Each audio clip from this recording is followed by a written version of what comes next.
Assalamualaikum warahmatullahi wabarakatuh. Jika kita diminta untuk memilih satu tahun dalam sejarah manusia yang paling mengerikan, tahun berapakah yang akan terlintas dalam pikiran?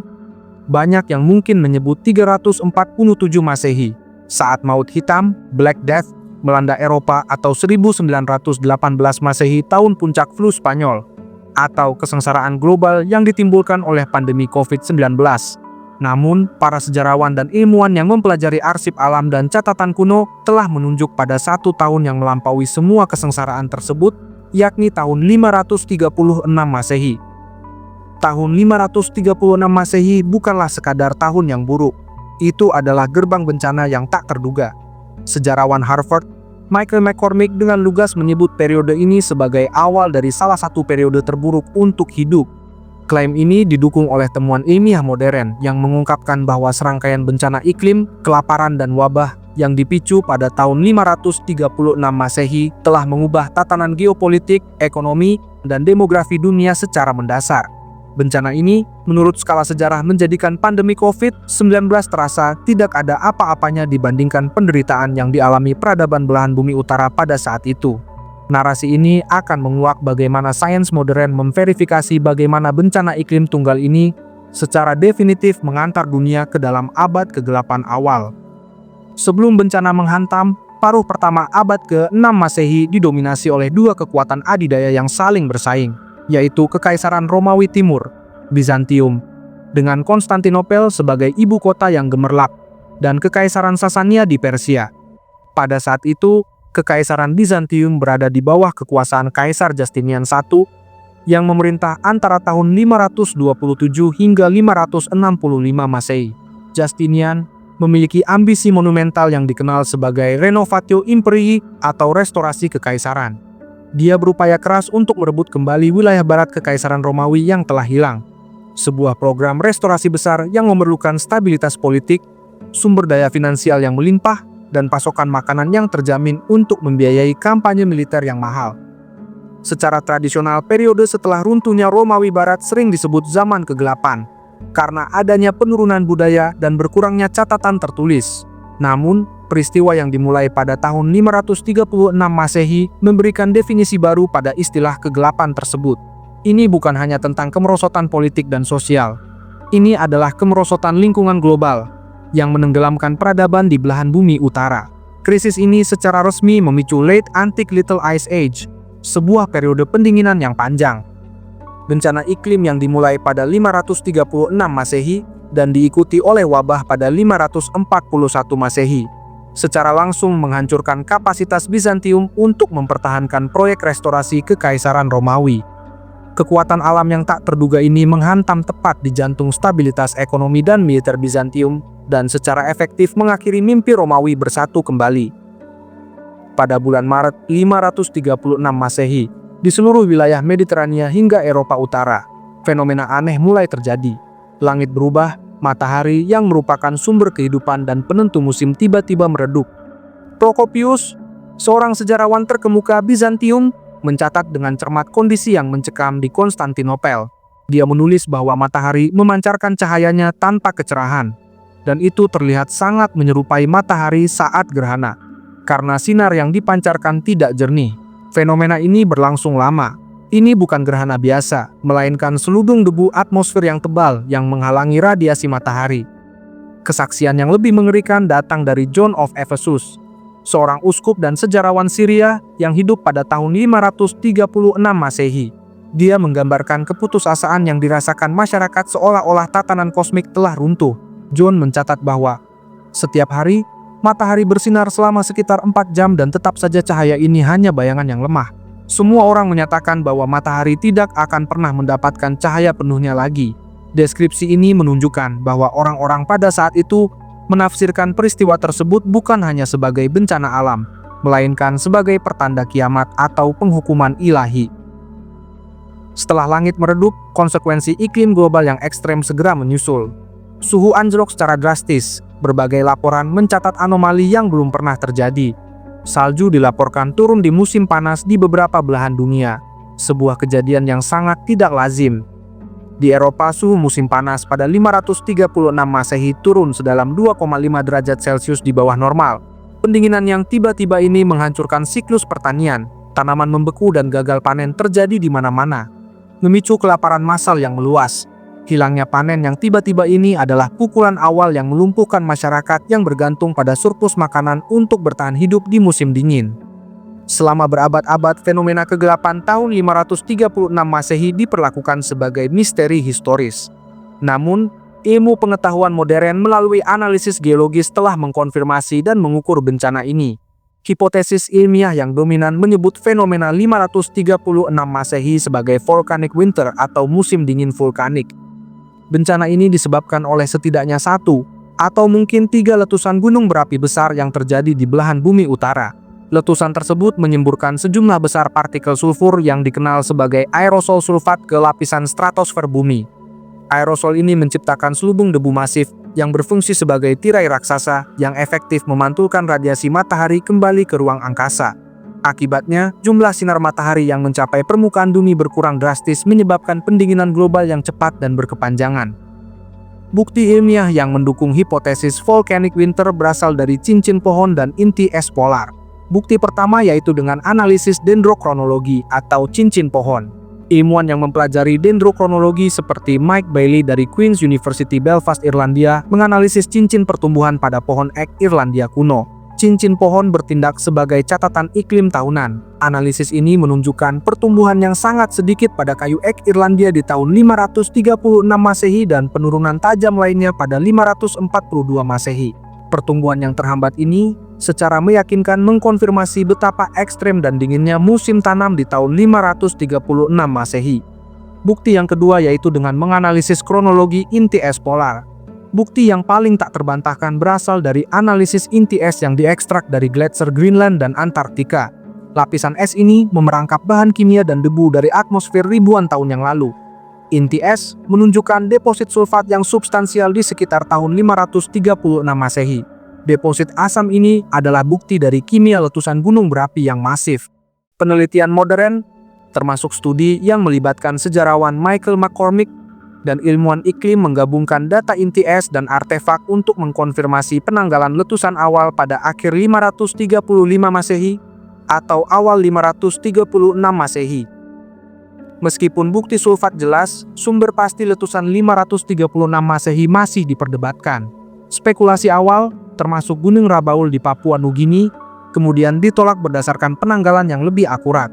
Analisis geokimia terbaru terhadap lapisan abu vulkanik atau cryptotephras pada inti es tahun 536 Masehi membedakan setidaknya 3 peristiwa erupsi sinkron di Amerika Utara.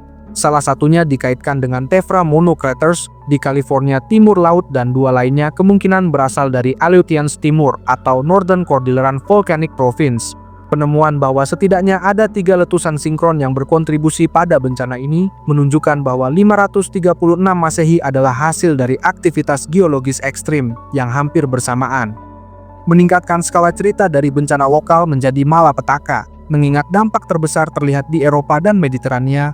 Aerosol yang menyebabkan kegelapan kemungkinan besar berasal dari area di atas 40 derajat garis lintang utara yang memungkinkan penyebaran cepat ke seluruh belahan utara. Krisis 536 Masehi tidak berhenti pada satu peristiwa. Ia memicu bencana yang tidak berkesudahan. Inilah yang membedakan tahun ini dari bencana sejarah lainnya.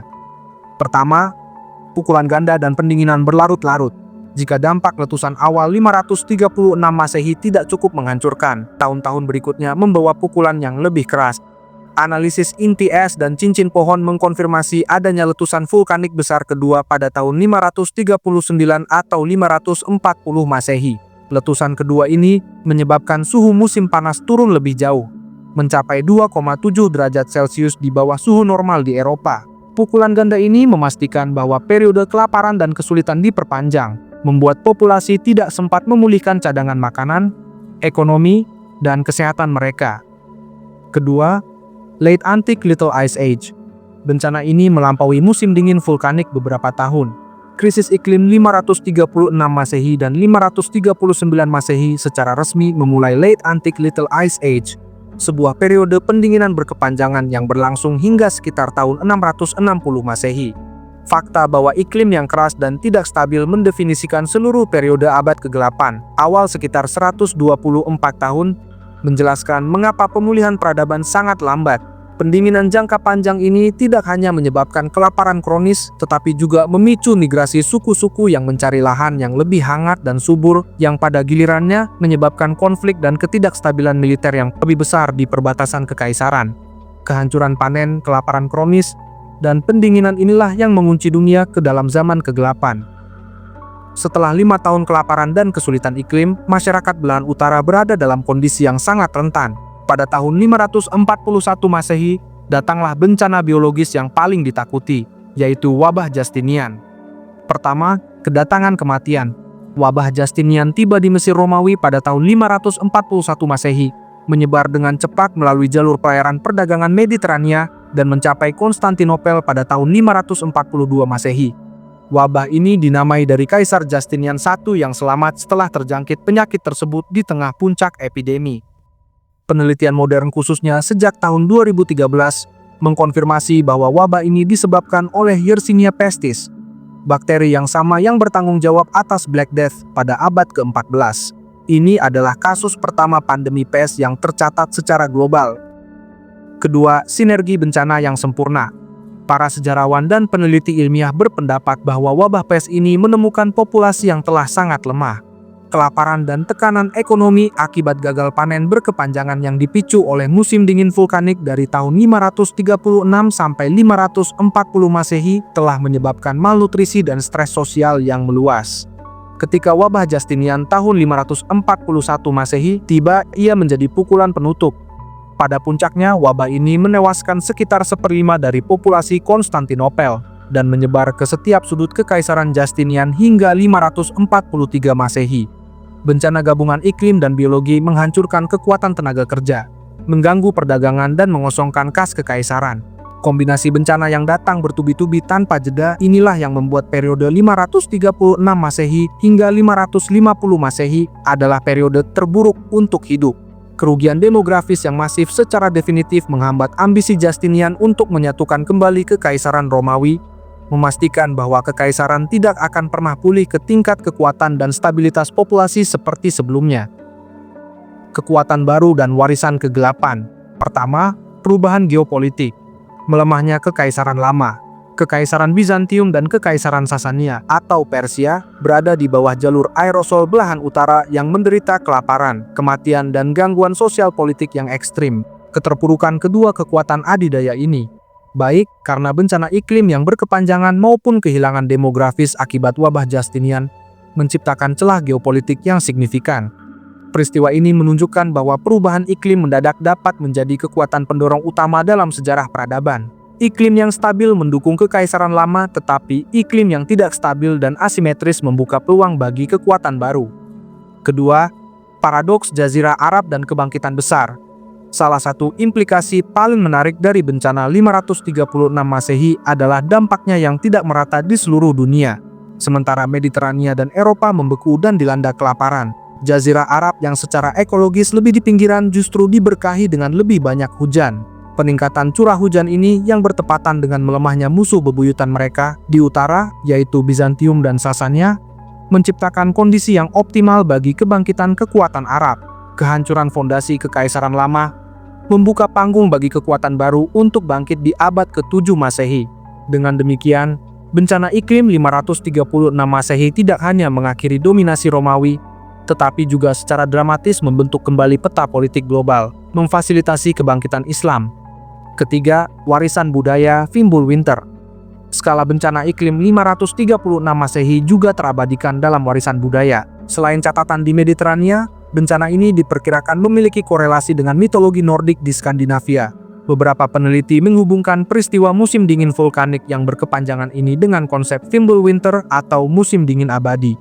Sebuah peristiwa eskalasi iklim yang mendahului Ragnarok. Trauma iklim yang terekam dalam cerita rakyat dari Skandinavia hingga Mediterania ini menunjukkan kedalaman dan jangkauan penderitaan global yang dipicu oleh tahun 536 Masehi. Tahun 536 Masehi memang pantas disebut sebagai tahun terburuk dalam sejarah manusia. Ia adalah titik nol yang memicu 3 malapetaka besar yang berurutan. yaitu musim dingin vulkanik ganda, kelaparan massal di seluruh belahan utara, dan wabah Justinian. Krisis ini merobek tatanan sosial, menghancurkan ambisi kekaisaran yang besar, dan mengunci dunia ke dalam Late Antique Little Ice Age selama lebih dari 1 abad. Secara definitif, bencana ini menandai dimulainya zaman kegelapan awal, sebuah periode yang definisinya didasarkan pada ketidakstabilan iklim dan kerentanan peradaban. Kisah tahun 536 Masehi adalah pengingat abadi akan kerentanan peradaban manusia terhadap kekuatan alam yang tak terduga. Meskipun kita telah mencapai kemajuan teknologi yang luar biasa, kita tetap berada di bawah langit yang sama. Dan memahami sejarah bencana ekstrim ini adalah cara terbaik kita mempersiapkan masa depan. Terima kasih telah menonton video ini. Like dan subscribe channel kami. Kami berharap kisah ini layak diketahui oleh lebih banyak orang. Bagikan video ini sekarang. Terima kasih sudah menonton. Wassalamualaikum warahmatullahi wabarakatuh.